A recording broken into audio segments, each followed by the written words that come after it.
Right, ప్రస్తుతం YCP నేత భూమన కరుణాకర్ రెడ్డి మాట్లాడుతున్నారు. లైవ్ చూద్దాం. అనాదిగా పాలక మండలి అధ్యక్షుడు అక్కడ అర్చకులతో పాటు ఉండి ప్రసాదం ముఖ్యమంత్రికి ఇవ్వటం అన్నది ఒక ఆనవాయితీ. అక్కడ మాయమైపోయినాడు మాయావి B R Naidu. AI technology B R నాయుడిని మాయం చేసింది, కనపడలా. కొన్ని చోట్ల ప్రత్యక్షమైనాడు, బెరుకు బెరుకు బెరుకు బెరుకు బిత్తు బిత్తు బిత్తు బిత్తు బిత్తు బిత్తుమంటూ.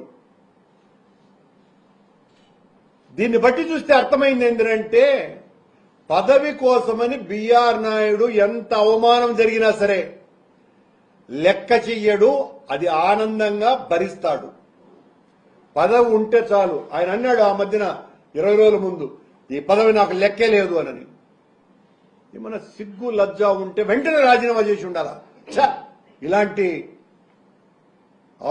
విమర్శలు ఎదుర్కొనే పరిస్థితి నాకు రాకూడదు అని ఆ పరిస్థితి లేకుండా పోయింది.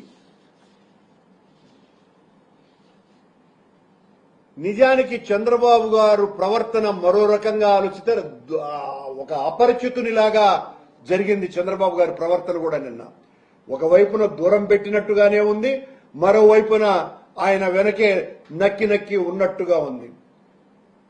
ఆ నక్కి నక్కి ఉండటాన్ని చూస్తే చంద్రబాబు గారు అర్ధచంద్రాకార ప్రయోగం చేయలేదు గాని అంతకంటే అవమానంగా బిఆర్ నాయుడు గారిని చూసినట్టే ఉన్నది. బిఆర్ నాయుడు వీధిలో ఉండలేడు, ఇంటిలోకి రానియరు అన్నట్టుగా ఆయన పరిస్థితి.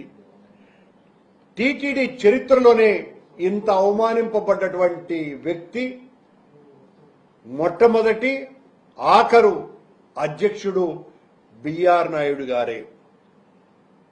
ఇక ఆయన్ను చూస్తే ఎవరైనా చిన్న మర్యాద అయినా ఇస్తారా?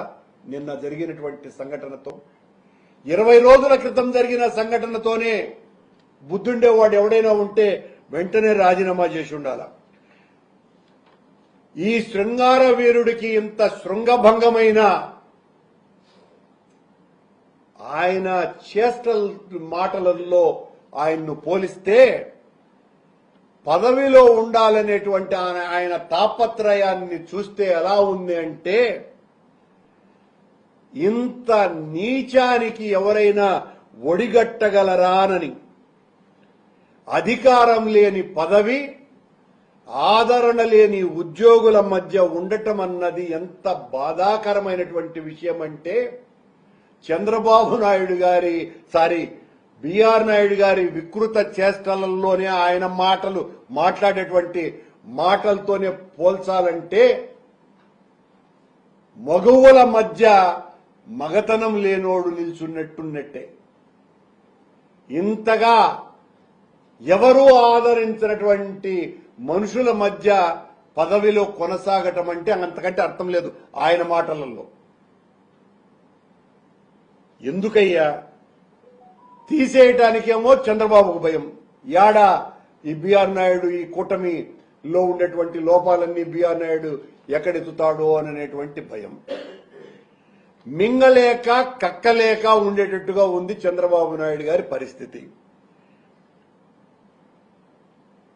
ఉండలేక వెళ్ళలేక ఉండేటట్టుగా ఉంది పరిస్థితి బిఆర్ నాయుడుది. అంతా తమాషగానే ఉండదు చూడండి. దొందే, ఇద్దరిది అక్రమ పొందే. అన్ని వింతలే జరుగుతున్నాయి తిరుమల తిరుపతి దేవస్థానంలో చంద్రబాబు గారి వ్యవహారాల వలన. మొత్తానికి ఇద్దరు స్వామి ద్రోహులే, హైందవ ద్రోహులే. కళంకితుడని తెలిసి కూడా ఒక సోదరీమణి అంత దీనంగా ఉత్తరం రాసినా చంద్రబాబు నాయుడు గారు ఇంత కళంకితుడికి పదవి ఇచ్చినారు.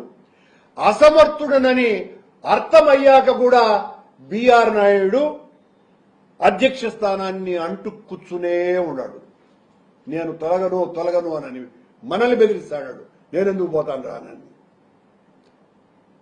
మేమేదో ఆయన్ను గట్టిగా ఒత్తిడి పెడుతున్నట్టుగా ఉంటే అసహ్యం అని చెప్తున్నాం. ఇలాంటి ఉన్నతమైనటువంటి పదవిలో ఇలాంటి వికృత విలాస